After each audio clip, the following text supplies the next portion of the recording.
Hey y'all, so tomorrow's Halloween, right? So I'm just going to be showing you all how to make a real quick and easy, simple shirt. This is something that I'm doing just fresh off of the dome.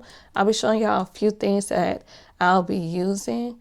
Do I want to do this for a kid? Okay, y'all, so I won't be talking much on this video. Y'all know when I get into my design mode, like I be concentrating and I can't really talk and design at the same time. I haven't got to that level yet, but I will soon.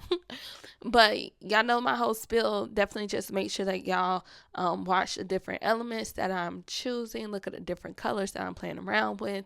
If you want the template, I will leave it in the description box for you to get, and it'll be for free. It's last minute, so y'all just have at it. You can resell it, do whatever that you want with it. But I hope y'all enjoy. This was honestly just something, like I said, I created off the dome, and I was just using all of the different elements in Canva, but then I went on Google and I saw like what's the character name? Bluey? Yeah, so I saw Bluey, and that's how I ended up getting that whole design there. So I will talk to y'all in the next video. I'm going to go ahead and stop talking. Again, I hope y'all enjoy. Make sure y'all leave a thumbs up, like, comment, and subscribe. And yeah, bye. Oh, one thing that I am going to mention here is that for like the kids that I got in the design, I don't know if y'all heard, I'm pretty sure in today's time, if you in the design world, you should know about Midjourney. So that is where I got my that's where I got the images of the girls from.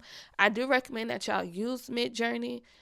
It does cost, so if you don't really know how to use it, I wouldn't recommend that you do it, y'all. You can go on Pinterest and get the same pictures, honestly. I just wanted mine to be clear, and so y'all can use it when you resell the design. And then lastly, well, y'all see at the end of the video, I used a Bluey picture from Google, and then I just put it on the shirt. And I was like, oh my goodness, this is a whole shirt itself. But all right, y'all, I'm done talking. Bye.